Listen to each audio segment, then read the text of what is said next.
አስቶን ቪላ ከአርሰናል፣ ማንቸስተር ሲቲ ከሰንደርላንድ። የእንግሊዝ ፕሪምየር ሊግ የ15ኛ ሳምንት ጨዋታዎች። ሰላም ውድ የፉትቦል ማዕድ ተከታዮች እንዴት አላችሁ? ፉትቦል ማዕድ ዘወትር ወደ እናንተ በእግር ኳስ አጫጭር መረጃዎቹና ፕሮፋይል ነገር ነክ በሆኑ ጉዳዮቹ እየደረሰ ይገኛል። እናንተም ፕሮግራሞቹን ዘወትር እየተከታተላችሁ እንደምትገኙ እናውቃለን።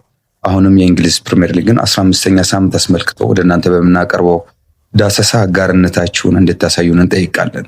ፉትቦል ማዕድ በፌስቡክ በዩቲዩብ እና በቲክቶክ ላይ ይገኛል። ላይክ፣ ኮሜንት፣ ሰብስክራይብ፣ ሼር በማድረግ አጋርነታችሁን በእነዚህ ፕላትፎርሞች እንድታሳዩን በድጋሚ እንጠይቃለን። አስቶን ቪላ ከአርሰናል፣ ማንቸስተር ሲቲ ከሰንደርላንድ። የ15ኛ ሳምንት የእንግሊዝ ፕሪምየር ሊግ ተጠባቂ ጨዋታዎች ዳሰሳ።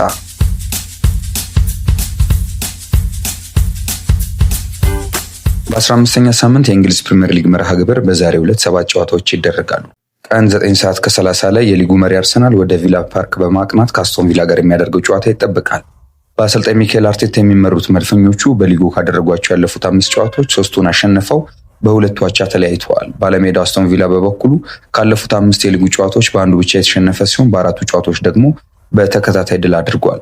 አርሰናል በ33 ነጥብ በሊጉ ደረጃ ሰንጠረዥ አናት ላይ የተቀመጠ ሲሆን ተጋጣሚው ቪላ በ27 ነጥብ 3ኛ ደረጃ ላይ ይገኛል።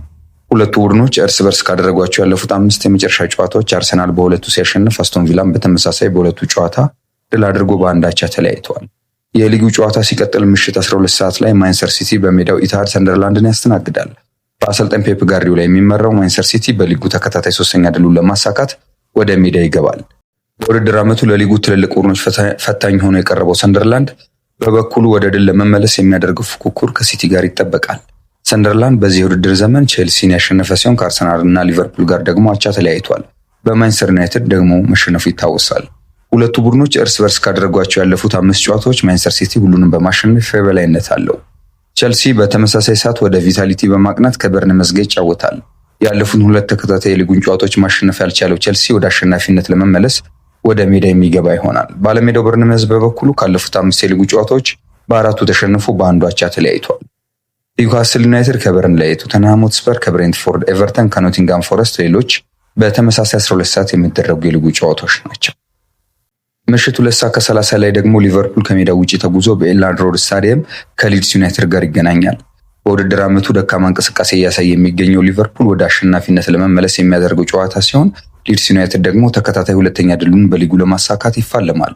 ባለፉት ተከታታይ 2 የሊግ ጨዋታዎች ወደ ተቀያሪ ወንበር የወረደው ሞሳላህ በዛሬው ጨዋታ ለ3ኛ ጊዜ ተቀያሪ ወንበር ላይ ይቀመጥ ይሆን የሚለው ተጠባቂ ነው። የሊጉ ጨዋታዎች ነገ ቀጥለው ሲደረጉ 11 ሰዓት ላይ ብራይተን ከዌስትሃም እንዲሁም ምሽት 1 ሰዓት ከ30 ላይ ፉላም ከክሪስታል ፓላስ ይጫወታሉ። የ15ኛ ሳምንት የእንግሊዝ ፕሪሚየር ሊግ የመጨረሻ ጨዋታ ሰኞ ምሽት 5 ሰዓት ላይ ማንቸስተር ዩናይትድን ከወልቭስ ጋር ያገናኛል።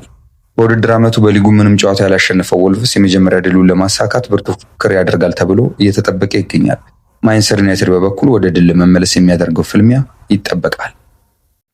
ውድ ተመልካቾች በእንግሊዝ ፕሪሚየር ሊግ 15ኛ ሳምንት የጨዋታ ዳሰሳ ላይ እንገኛለን። ከነዚህ ከተመረጡ የእንግሊዝ ፕሪሚየር ሊግ 15ኛ ሳምንት ጨዋታዎች ቀዳሚው አርሰናል ትልቁን ፈተና የሚገጥምበት የአስቶን ቪላ ሜዳ ይሆናል። የዚህን ጨዋታ ዝርዝር ጉዳይ እናነሳላችኋለን። አብረነታችሁ በድጋሚ አይለየን። ላይክ፣ ኮሜንት፣ ሰብስክራይብ፣ ሼር አድርጉ።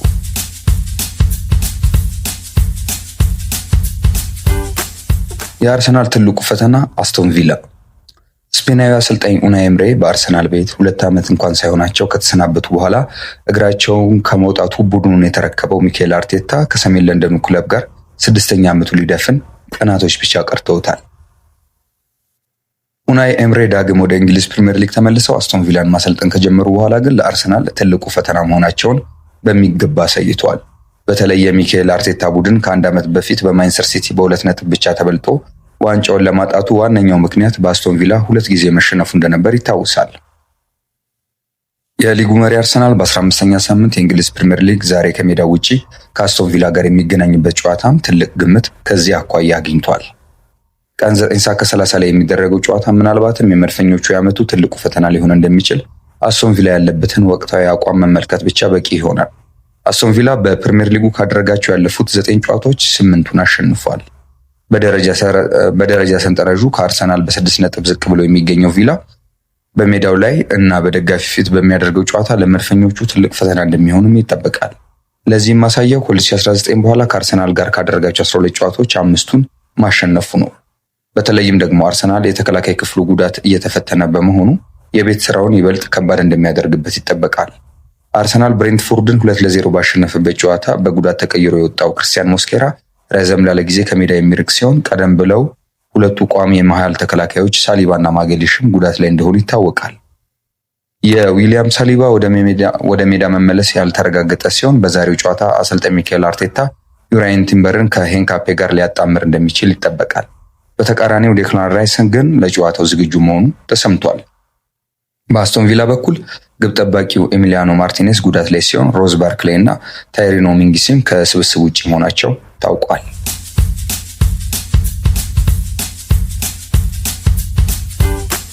ውድ የፉትቦል ማዕድ ተከታዮች በእንግሊዝ ፕሪምየር ሊግ 15ኛ ሳምንት ዳሰሳችን ላይ እንገኛለን።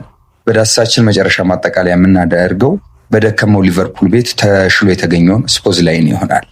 በድጋሚ አብሮነታቸው ያለ በውድድር ዓመቱ ደካማ እንቅስቃሴ እያሳየ በሚገኘው ሊቨርፑል በግሉ የተሻለ ብቃት በማሳየት እያንጸባረቀ ይገኛል። ዶሚኒክ ስፖዝላይ በአሰልጣኝ አርኔ ስሎት የሚመራው የሜርሴዱ ክለብ በሁሉም ውድድሮች አስቸጋሪ ጊዜ እያሳለፈ እንደሆነም ይታወቃል። ሊቨርፑል ወጥ ብቃት ማሳየት ተስኖት ፈታኝ የውድድር ዓመት እያሳለፈ ቢገኝም ዶሚኒክ ስፖዝላይ ግን ምርጥ ብቃቱን እያሳየ ይገኛል። በሊጉ ከ6ኛ ሳምንት ጀምሮ በተጋጣሚዎቹ ተደጋጋሚ ሽንፈት እየገጠመው የሚገኘው ሊቨርፑል ስፖዝላይ በየጨዋታው ግን ታታሪነቱን እያስመለከተ ነው። በአማካይና በቀኝ ተከላካይ መስመር ለቡድኑ አገልግሎት እየሰጠ የሚገኘው ተጫዋቹ ወጥ ብቃት ማሳየት በተሳነው ሊቨርፑል በልዩነት እየተንጸባረቀ ይገኛል።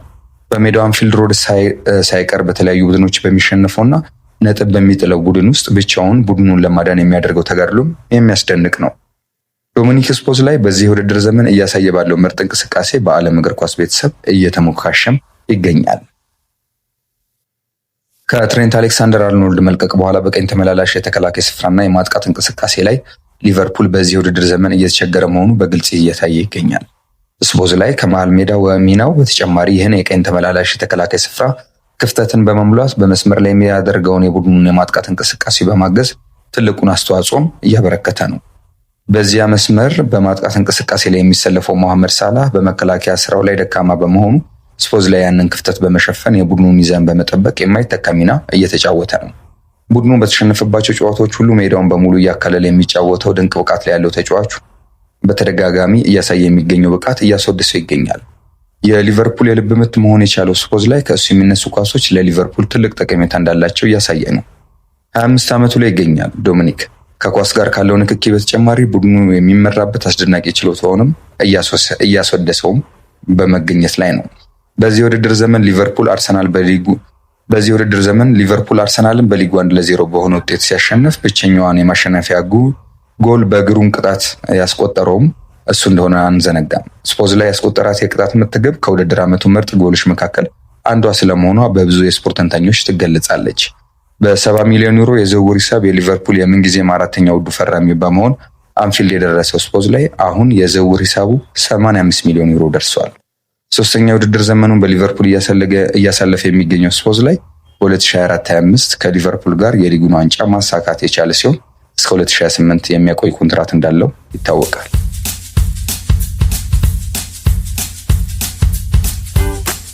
ወደ ተመልካቾች የእንግሊዝ ፕሪምየር ሊግ 15ኛ ሳምንት የተመረጡ ጨዋታዎችን ዳሰሳ ያደረግንበት ጥንቅር ይህን ይመስላል። ከፉትቦል ማዕድ የዘውትር ዝግጅቶች ጋር አብራችሁ እንድትቆዩ ግብዣችን ነው። በፌስቡክ፣ በዩቲዩብ እና በቲክቶክ ታገኙናላችሁ። ላይክ፣ ኮሜንት፣ ሰብስክራይብ፣ ሼር ማድረጋችሁን አትርሱ። ሰላም።